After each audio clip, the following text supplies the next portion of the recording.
오늘 저희에게 주시는 하나님의 말씀은 사도행전 15장 1절부터 5절까지입니다. 5절입니다. 1절, 3절은 제가, 2절, 4절은 여러분이, 5절은 다 같이 읽도록 하겠습니다.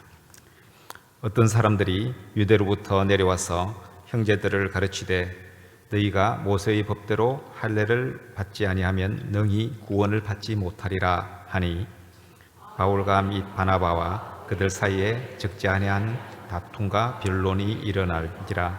형제들이 이 문제에 대하여 바울과 및 바나바와 및 그 중의 몇 사람을 예루살렘에 있는 사도와 장로들에게 보내기로 작정하니라. 그들이 교회의 전송을 받고 베니게와 사마리아로 다니며 이방인들이 죽게 돌아온 일을 말하여 형제들을 다 크게 기쁘게 하더라. 예루살렘에 이르러 교회와 사도와 장로들에게 영접을 받고 하나님이 자기들과 함께 계셔 행하신 모든 일을 말하며 다같이 바리새파 중에 믿는 사람들이 일어나 말하되 이방인에게 할례를 행하고 모세의 율법을 지키라 명하는 것이 마땅하다 하니라. 아멘. 같이 기도하시겠습니다. 주님, 오늘 초대교회의 발자취를 따라가며 우리에게 들려주시는 음성을 듣고자 합니다. 허물 많은 제가 이 자리에서 사오니 이 시간 성령님께서 우리 모두를 주장해 주시고 오직 말씀만이 우리 심령에 남아 역사함으로 삶의 분명한 변화를 경험하도록 도와주시옵소서. 예수님의 이름으로 기도합니다. 아멘. 지난주 사도행전 14장은 이렇게 마무리합니다. 그들이 이르러 교회를 모아 하나님이 함께 행하신 모든 일과 이방인들에게 믿음의 문을 여신 것을 보고하고 제자들과 함께 오래 있으니라. 약 2년간의 1차 선교 여행을 하고 돌아온 바울과 바나바는 그동안 하나님께서 하신 모든 일을 파송교회인 안디옥 교회에 먼저 보고했습니다. 특별히 이방인들이 주님께 돌아오도록 하나님이 어떻게 역사하셨는지를 나누었죠. 그럼 하나님께서 지금까지 어떻게 일해 오셨는지를 전체적으로 한번 돌아보도록 하겠습니다. 예수님께서 부활 승천하시기 전에 제자들에게 오직 성령이 너에게 임하시면 너희가 권능을 받고 예루살렘과 온 유대와 사마리아와 땅끝까지 이르러 내 증인이 될 것이다 약속하셨죠. 그 약속대로 오순절날 다락방에 모여 기도하던 120여 명의 성도들에게 성령이 임하시자 예루살렘에는 큰 소동이 일어나게 됩니다. 그리고 베드로의 설교 후에 5,000명, 3,000명이 믿게 되는 그러한 역사가 일어나면서 믿는 자가 폭발적으로 늘어나기 시작하죠. 하지만 박해가 따랐습니다. 초기에는 주로 사도들에게 박해가 가해지다가 얼마 후에 스데반 집사의 순교 사건이 일어나게 됩니다. 이 사건을 계기로 큰 박해가 일어났고 이 사도들 외에 성도들은 유대와 사마리아 온 땅으로 흩어지게 되었습니다. 결국 이 일로 예루살렘이란 경계선을 뛰어넘어 유대와 사마리아 지방에 복음이 전파되게 되었습니다. 특별히 이 와중에 이방인인 이디오피아 내시 그리고 로마 백부장 고넬료를 비롯해 가까운 친척 친구들이 주님께 돌아오는 아주 중요한 사건이 일어나게 되죠. 그리고 지독한 박해자였던 바울이 다마섹으로 가던 도중에 예수님을 만나 회심하게 되는 역사적 사건이 일어나게 됩니다. 이 무렵 스데반의 박해 때 흩어진 사람들 중에서 용기 있게 저 북쪽에 있는 안디옥에 있는 헬라인들에게 복음을 전한 사람들이 있었습니다. 그 결과 수많은 이방인들이 주님께 돌아왔습니다. 드디어 유대와 사마리아를 뛰어넘어 이방인 선교의 물꼬가 트이기 시작한 것입니다. 이 소식을 접한 예루살렘 교회에서는 안디옥 교회를 섬길 책임자로 바나바를 선택해서 그를 파송했고, 바나바는 이 무렵 고향 다소에 내려가 있던 바울을 찾아 데리고 와서 함께 사역을 하게 됩니다. 이후에 성령께서 바울과 바나바를 따로 세우라 그렇게 명하셨고, 이 두 사람은 드디어 안디옥 교회의 파송을 받아 땅끝을 향해 이방 선교를 떠나게 됩니다. 이때가 AD 47년경 안디옥 교회 개척 후 약 10년 정도 지났을 것으로 추측을 하고 있습니다. 그들은 이 구브로섬을 거쳐서 버가, 비시디아 안디옥, 이고니온, 그리고 루스드라, 더베까지 약 2년간 무려 2,000km 가까이 되는 먼 길을 돌 팔매질을 당하는 등 수많은 고난을 겪으면서 복음을 전합니다. 이때 경험을 당시 루스드라에 살던, 지도에 보이죠? 루스드라. 바울의 2차 전도 여행 때 합류하게 되는 디모데에게 바울은 생애 마지막 무렵 보낸 편지가 있습니다. 그 편지 속에서 그때 그 고난을 이렇게 잘 이야기하고 있습니다. 디모데후서 3장 10절 이하에 보면 나의 교훈과 행실과 의향과 믿음과 오래 참음과 사랑과 인내와 박해를 받음과 고난과 또한 안디옥과 이고니온과 루스드라에서 당한 일과 어떠한 박해를 받은 것을 내가 과연 보고 알았거니와 주께서 이 모든 것 가운데서 나를 건지셨느니라. 아마 디모데가 이 바울이 박해를 받을 때 곁에서 보았던 것 같습니다. 이 바울과 바나바는 복음을 전한 곳에 그 이방인 교회, 이방인 중심의 교회를 세우고 제1차 선교여행을 무사히 마친 후 다시 돌아오게 됩니다. 그리고 선교 본부였던 이 안디옥 교회에 오랫동안 머물렀다고 성경은 기록합니다. 여기서 14장이 끝납니다. 드디어 이제 15장으로 넘어가게 되는데요. 지금까지 보면 고난 가운데 복음이 전해진 그 과정은 정말 역동적이었습니다. 역동적이었어요. 그 고난과 역경, 그 돌파멜질에도 불구하고 강력하게 복음이 전파되는 그 과정은 정말 역동적이었죠. 그런데 갑자기 분위기가 정적으로 바뀌면서 새로운 긴장이 찾아오게 됩니다. 회의가 열리기 때문입니다. 회의. 여러분, 회의는 참 대부분 싫어하죠. 회의. 하지만 어쩔 수 없이 회의를 해야 할 때가 있습니다. 자, 15장에 보면 안디옥 교회에서는 한 차례 소동이 일어나게 되는데요. 그 이유는 유대에서 온 유대 지방에서 온 어떤 사람들이 안디옥 교회에 들어와서 색다른 복음을 가르치기 시작했던 것입니다.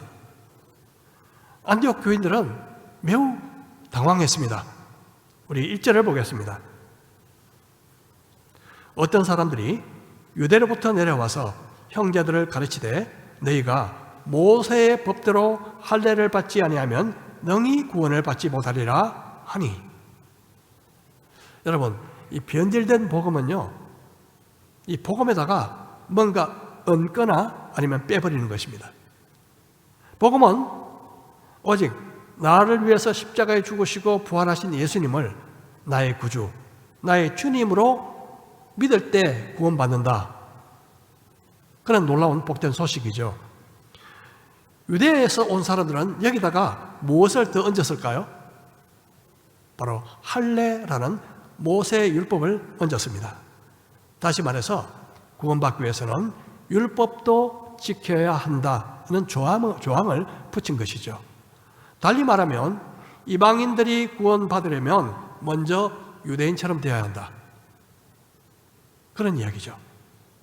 여러분, 오늘날도 보면 어떤 교인들은 구원받기 위해서 예수님을 믿을 뿐만 아니라 이것만으로 부족한 것 같으니 뭔가 돼야 한다. 이렇게 생각하는 사람들이 있습니다. 예를 들면 이런 것이죠. 예수님을 믿을 뿐만 아니라 열심히 착한 일을 해야 돼. 예수님을 믿을 뿐만 아니라 주일이면 꼬박꼬박 예배에 빠져서는 안 돼. 예수님을 믿을 뿐만 아니라 성경대로 열심히 살아야 해. 여러분 오해하지 마십시오. 예수님을 믿고 선행하는 것이 잘못이다는 말이 전혀 아니죠. 참된 신자라면 선행을 하는 것이 맞죠. 주일 예배를 중요시하는 것이 맞죠. 성경대로 살아가는 것이 맞죠. 문제는 선행이나 주일 성수나 성경대로 살아가는 것이 구원의 조건이다. 이렇게 못 박는 데 문제가 있는 것이죠. 한 가지 쉬운 예를 들어보겠습니다. 어떤 임금이 길을 가다가 우연히 부모를 잃은 한 고아를 보게 됩니다. 그날 너무 갑자기 불쌍한 마음이 들어서 옆에 있는 신하에게 이렇게 명합니다. 이 소녀는 오늘부터 내 아들이다. 그날부터 이 소녀는 왕자 중 하나가 되었습니다. 하지만 거지로서 오랜 그 세월을 살았기 때문에 생활 습관이 쉽게 고쳐지지 않았습니다. 그래서 그것을 고치려고 여러 많은 훌륭한 교사들이 옆에 붙었고 또 소년도 열심히 노력했습니다. 시간이 지나면서 서서히 궁중의 예식과 법들을 이해하고 또 적응하게 되었죠. 오랜 시간이 지나자 드디어 과거의 거지로서의 모습은 전혀 보이지 않았습니다. 왕자가 된 거지 이야기죠. 여러분 여기서 한번 생각해 보십시다. 그 소년이 궁중에 들어간 이후에 과거 습관을 바꾸고자 한 것은 왜 그랬을까요? 왕자가 되기 위해서였을까요? 아니면 이미 왕자가 되었기 때문에 왕자답게 살려고 그렇게 한 것일까요? 전자입니까? 후자입니까? 후자죠. 당연히 왕자가 되었기 때문에 왕자다운 품위를 갖추기 위해서 노력한 것입니다. 이것이 바로 우리 크리스찬들의 삶의 순서입니다. 하나님의 자녀가 되기 위해서가 아니라 예수님을 믿음으로 이미 하나님의 자녀가 되었기 때문에 하나님의 자녀로서 품위를 갖추기 위해 우리는 매일매일 애쓰고 있는 것입니다. 여러분, 자녀가 되는 것은요, 노력이 아니라 출생으로 되는 것입니다. 하지만 좋은 자녀가 되는 것은 노력이 필요합니다. 구원받기 위해서 예수님을 믿는 것 위에 뭔가를 더해야 한다.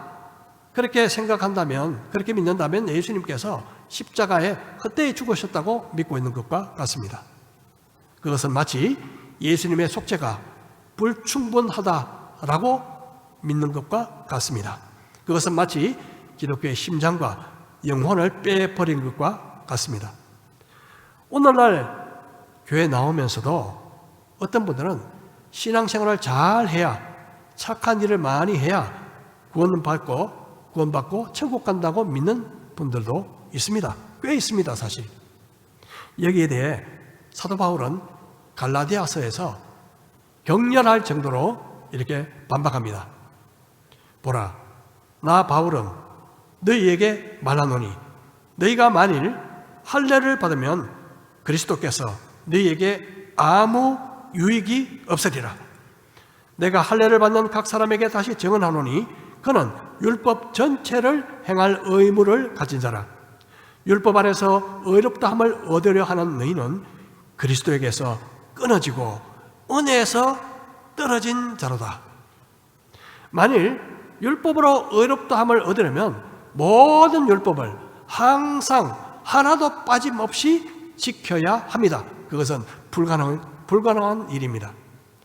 지금도 그렇게 애쓰는 분들이 있다면요, 그는 하나님의 은혜에서 떨어진 사람입니다.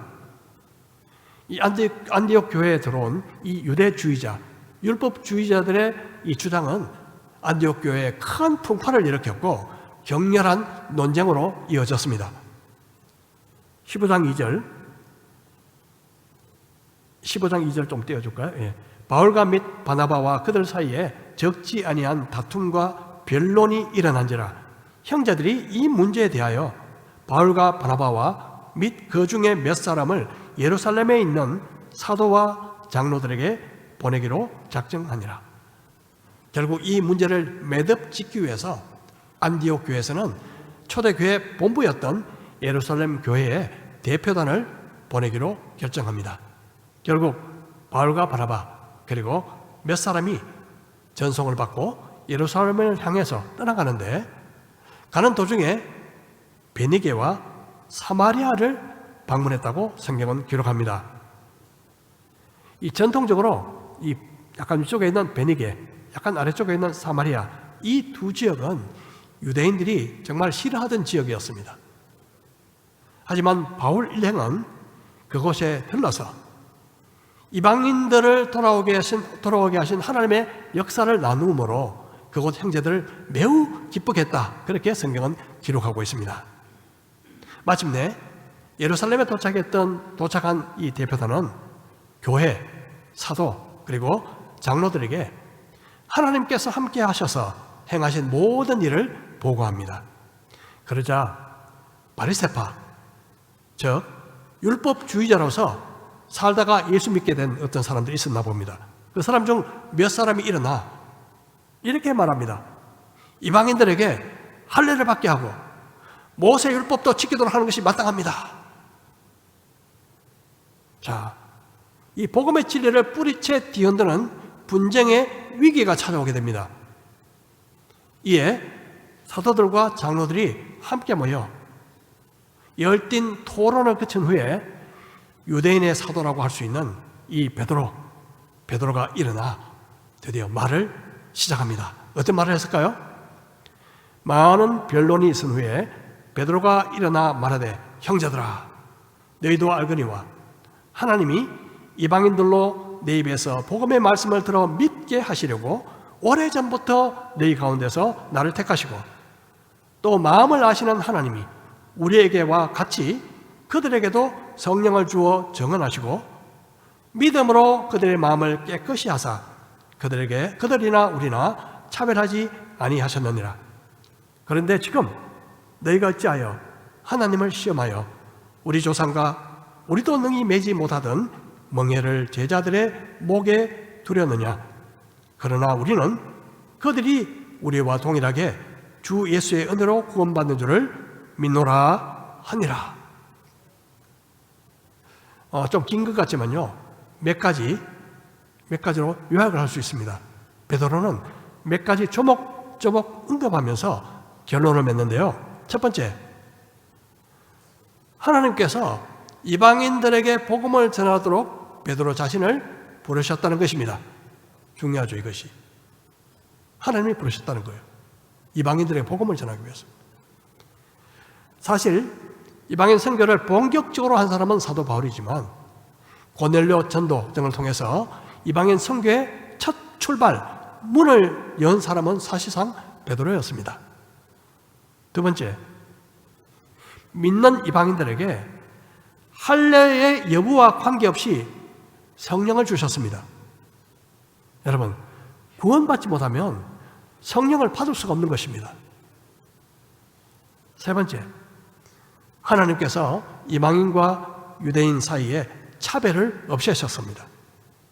유대인이나 이방인이나 동일하게 은혜로 주 예수를 믿음으로 구원받는다는 사실을 말하고 있습니다. 마지막 네 번째, 유대인들도 지키지 못하는 율법의 멍에를 이방인들에게 지어서는 안 된다. 그렇게 말하고 있습니다. 베드로의 첫머리 발언이 끝나자마자 바울과 바나바가 일어나 자기들을 통해서 이방인 가운데서 행하신 하나님의 놀라운 일들을 나누기 시작합니다. 왜 그랬을까요? 특별히 바울과 바나바를 통해서 이방인 전도 가운데 표적과 기사를 행하셨다. 이것은 할례받지 않는 이방인들도 하나님이 구원하셨다는 증거다. 그렇게 말하고 있는 것입니다. 그들이 보고를 마치자마자 야고보가요, 마지막으로 입을 뗍니다. 그는 예수님의 친동생이었지만 믿지 않고 있다가 예수님의 부활을 목격한 후에 믿고 예루살렘 교회의 지도자가 된 인물입니다. 그리고 언제나 무릎 꿇고 기도를 하도 많이 해서 낙타 무릎이라는 별명을 가진 인물이었고 나중에 돌에 맞아 순교했다고 전해지고 있습니다. 이 야고보는요, 베드로의 의견에 동의하면서 종지부를 찍는 발언을 합니다. 한번 볼까요? 말을 마침에 야고보가 대답하여 이르되 형제들아 내 말을 들으라.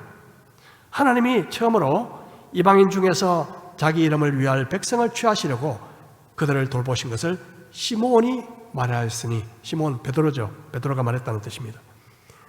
선지자들의 말씀이 이와 일치하도다. 기록된 바 이후에 내가 돌아와서 다윗의 무너진 장막을 다시 지으며 또 그 허물어진 것을 다시 지어 일으키리니 이는 그 남은 사람들과 내 이름으로 일컬음을 받는 모든 이방인들로 주를 찾게 하려 함이라 하셨으니 즉 예로부터 이것을 알게 하시는 주의 말씀이라 함과 같으니라. 무슨 말일까요? 야고보는 베드로의 정언이 다시 말해서 유대인들이나 이방인들이나 구원받을 것이라고 이야기한 것은요, 바로 구약 성경과 일치한다 하는 것을 먼저 전제로 이야기하고 있습니다. 여러분, 아무리 그럴듯한 이견이라도 성경과 맞지 않으면 폐기되어야 하는 것이죠. 말씀의 권위를 두고 하나님의 말씀에 비추어서 모든 것을 결정해야 하는 것이죠. 성경은 모든 의문과 모든 논의의 최종 마침표입니다. 그러므로 무슨 일이든 첨예하게 의견이 대립할 때마다 나의 자신의 의견을 주장하는 것이 아니라 성경은 과연 뭐라고 말씀하고 있는지, 성경에서는 어떻게 말씀하고 있는지를 우리는 찾아야 하는 것입니다. 자, 지금까지 이 불꽃 튀는 논의 가운데 이제 분명하게 정리가 되었습니다. 이 야고보가 어떻게 정리했을까요? 이방인들이 구원받기 위해서는 율법을 지킬 것을 더 이상 강요해서는 안 됩니다 하는 것이죠. 그런데 야고보는요, 이렇게 이야기하면서 한 가지 제안을 덧붙입니다. 자, 어떤 제안일까요? 그러므로 내 의견에는 이방인 중에서 하나님께로 돌아오는 자들을 괴롭게 하지 말고 다만 우상의 더러운 것과 음행과 목매어 죽인 것과 피를 멀리하라고 편지하는 것이 옳으니 이는 예로부터 각 성에서 모세를 전하는 자가 있어 안식일마다 회당에서 그 길을 읽음이라 하더라. 할례, 율법 준수는 구원의 필수 요건이 아니다. 하지만 4가지 권고사항을 붙이고 있습니다. 이 4가지는 이방인들에게 권고하는 이야기죠. 즉, 유대인들은요, 이방인들에게 할례 받아라, 율법을 지켜라, 그렇게 강요해서는 안 되지만 이방인들도 유대인들의 관습과 습관을 존중하라, 그런 뜻을 갖고 있습니다. 자, 이방인들에게 멀리하라고 한 것이 4가지가 있는데요. 첫 번째는 우상의 더러운 것, 두 번째는 목매어 죽인 것, 세 번째는 음행, 네 번째는 피였습니다.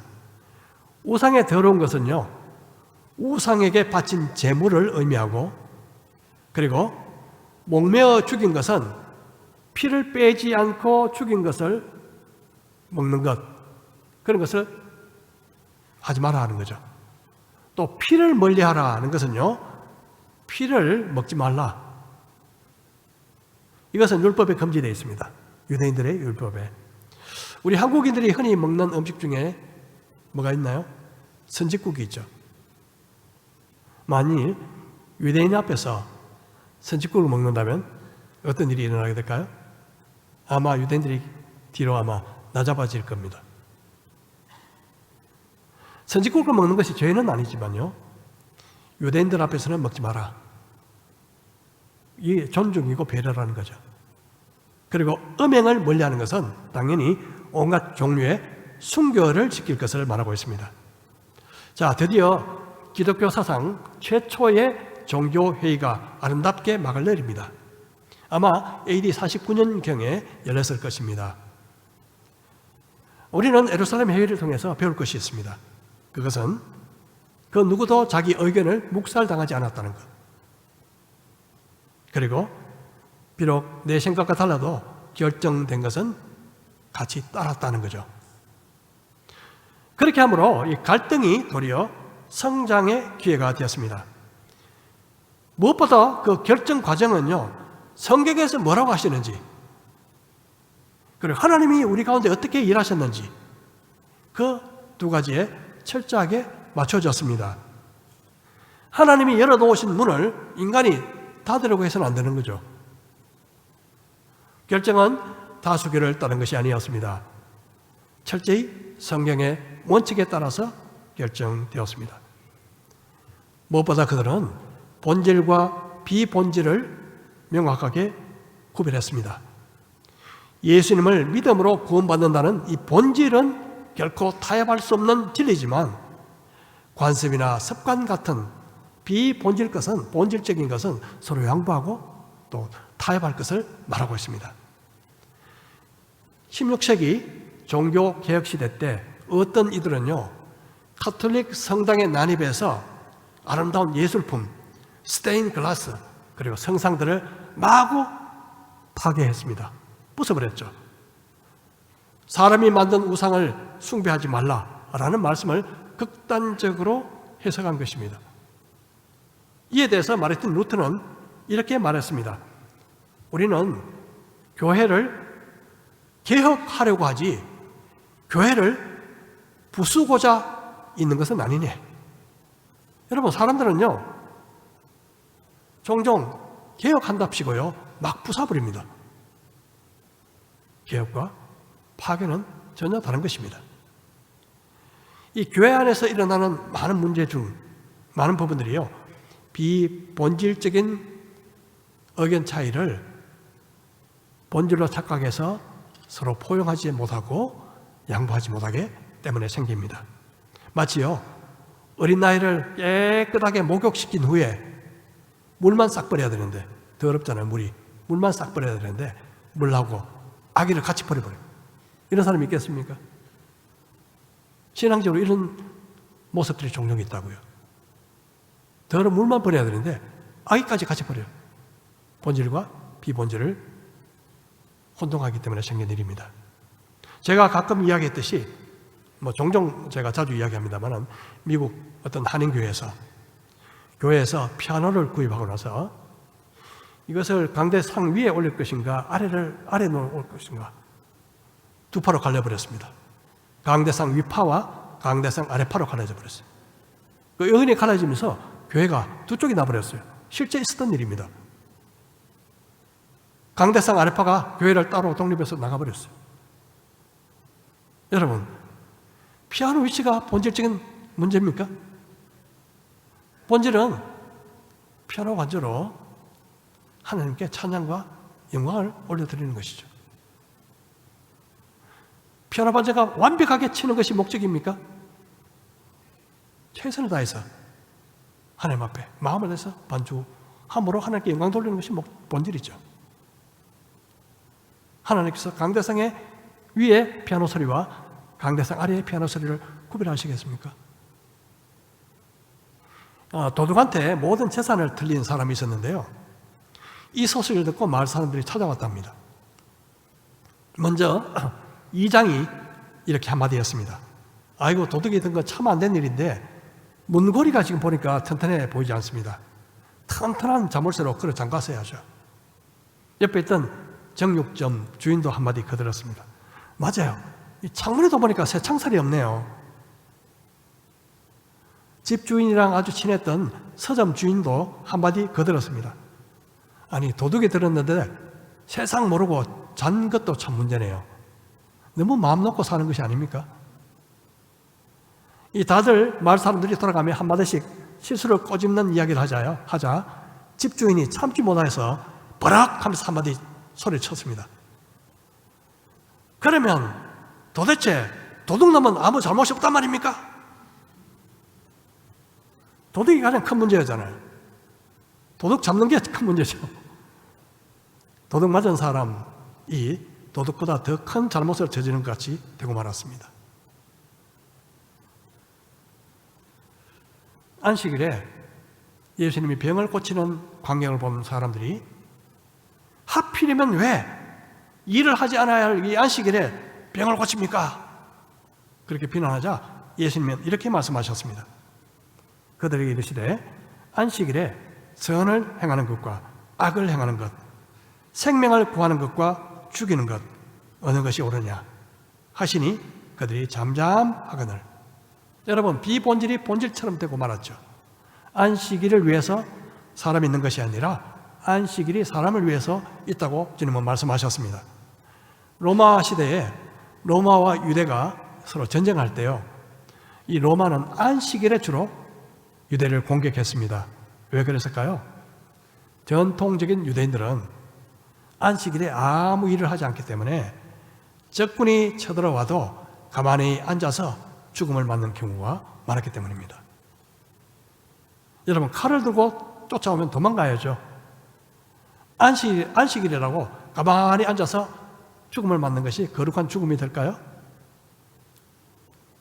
때로는 우리 교회에 보면요, 예습관, 그러니까 음주나 흡연 등등의 습관을 버리지 못하고 교회에 오시는 분들이 종종 있습니다. 때로는 냄새가 좀 나기도 하죠. 어떤 교회는 예배 마치고 화장실에 가보면 담배 꽁초가 좀 떨어져 있기도 해요. 그런데 제가 만일 이 자리에서 여러분, 교회 나오면 담배 피우면 안 되는 거 아시죠? 술도 반드시 끊고 나오셔야 됩니다.